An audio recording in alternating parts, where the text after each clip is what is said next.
Kitty Charm School with Rose and Blizzard. So, still very shy kitties.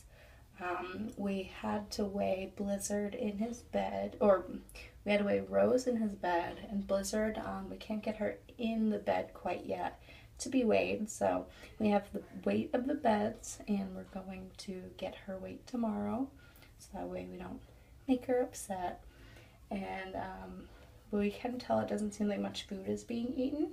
So tonight we're going to try some bribes. We're going to put a measured amount of food in here and see what they like. But Rose is a very sweet boy. I'll go say hi to Blizzard. I think she's behind the litter box. Hi, sweet girl. I know you're nervous. I'll leave you alone, okay? But, yeah, so hopefully we can get them eating some of our food. At least they're safe, right? Kitty meow.